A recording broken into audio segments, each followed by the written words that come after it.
NCERT में human heart की diagram कुछ ऐसे दिखाई गई है, बट इसको याद रखने का एक और इजी तरीका भी है। तो इसकी और एक डायग्राम कुछ ऐसे है जिसको आप इजीली याद भी रख सकते हैं और बना भी सकते हैं। तो इस डायग्राम को बनाने के लिए बस आपको एक स्क्वायर बॉक्स बनाना है और उसको 4 कंपार्टमेंट्स में डिवाइड करना है, जो कि ह्यूमन हार्ट के 4 डिविजन्स है, 2 ऑरिकल्स और 2 वेंट्रिकल्स। तो चलिए पहले स्टार्टिंग से देखते हैं कि हम पूरे ह्यूमन हार्ट को कैसे इजीली बना सकते हैं।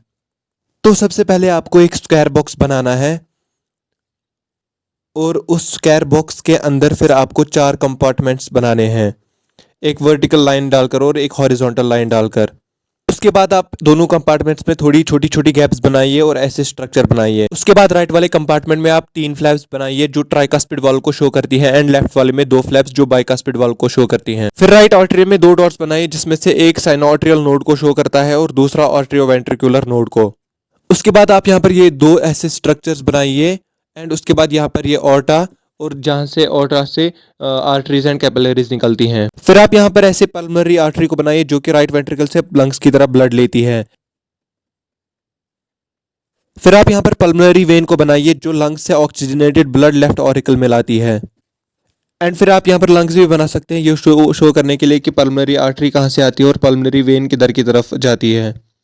एंड यहाँ पर आप फिर नाम दे सकते हैं right ventricle, left ventricle, right auricle और लेफ्ट ऑरिकल। और जो यहाँ पर ओपनिंग्स राइट और लेफ्ट वेंट्रिकल की पल्मोनरी आर्टरी और ऑर्टा की तरफ है, उनको सेमिलुलर वॉल्स उनके बीच में होती है जो ब्लड के बैक फ्लो को प्रिवेंट करती है। तो इस तरीके से कुछ आप बना सकते थे इस हार्ट के स्ट्रक्चर को। सो गाइस, ये है पूरी detail diagram according to NCERT हमारे ह्यूमन हार्ट की।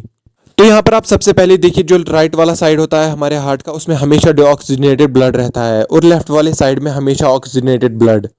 उसके बाद जो ऑरिकल्स होते हैं वो ब्लड को रिसीव करते हैं और जो वेंट्रिकल्स होते हैं वो ब्लड को पंप करते हैं। उसके बाद जो है सबसे पहले राइट ऑरिकल डीऑक्सीजनेटेड ब्लड को रिसीव करता है और फिर वो राइट वेंट्रिकल में चला जाता है, एंड फिर राइट वेंट्रिकल से डीऑक्सीजनेटेड ब्लड पल्मोनरी आर्टरी के थ्रू लंग्स में चला जाता है। लंग्स से जो है फिर पल्मोनरी वेन निकलती है जो ऑक्सीजनेटेड ब्लड लेफ्ट ऑरिकल में लाती है। फिर जो है ऑक्सीजनेटेड ब्लड लेफ्ट वेंट्रिकल के थ्रू ऑर्टा में चला जाता है।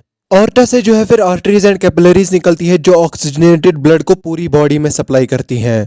तो इस सप्लाई प्रोसेस में कुछ वॉल्व्स भी होती है जिनकी बहुत इंपॉर्टेंस होती है।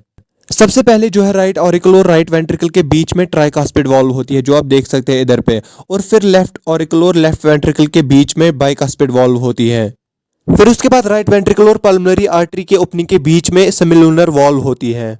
ऐसी ही और एक सेमिलुनर वॉल्व होती है लेफ्ट वेंट्रिकल और ऑर्टा के बीच में। तो इन सभी वॉल्व्स का सिर्फ एक ही काम होता है जो कि होता है ब्लड के बैक फ्लो को प्रिवेंट करना।